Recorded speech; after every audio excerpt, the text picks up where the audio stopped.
হয়েছিল। হযরত খুবাইব রাদিয়াল্লাহু তাআলা যখন তাকে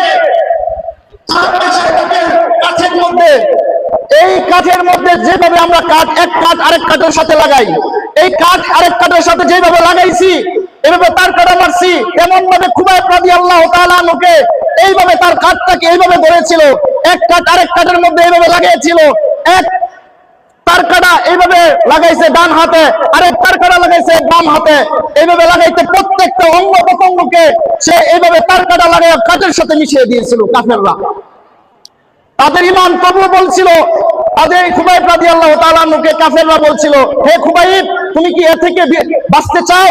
এ থেকে তুমি বাঁচতে চাও? তাহলে তুমি আমার একটা শর্ত মেনে নাও। তখন বলল খুবাইব রাদিয়াল্লাহু তাআলা আনহু বলল, কি শর্ত বলেন? তখন বলতেছে, তুমি তোমার জায়গা থেকে তুমি যদি বিরত থাকতে চাও, তোমার জায়গা থেকে তুমি যদি বাঁচতে চাও, তাহলে এই জায়গার মধ্যে মুহাম্মদ সাল্লাল্লাহু আলাইহি সাল্লামকে তুমি দিতে পারো, তাহলে তুমি এই জায়গা থেকে আমি তোমাকে পরিত্রাণ দিব, বাঁচিয়ে দিব। কিন্তু খুবাইব রাদিয়াল্লাহু তাআলা আনহু তার দিলের তামান্না, তার ভালোবাসা, আল্লাহর প্রতি ভালোবাসা, তার নবীর প্রতি ভালোবাসা, সে বলছিল, এই কথার জবাবে উত্তরে বলেছিল, এই তোমরা যদি আমাকে প্রত্যেকটা অঙ্গ প্রত্যঙ্গকে ছিঁড়ে ভিড়ে কি করে ফেলো, একদম ছিঁড়ে বেরো ফেলো, তবু আমি মুহাম্মদ সাল্লাল্লাহু আলাইহি সাল্লামকে এই জায়গায় দেখতে চাই না। এমন জীবন আমি চাই না, এমন জীবন চাই না যে জীবন মুহাম্মদ সাল্লাল্লাহু আলাইহি সাল্লামকে একটা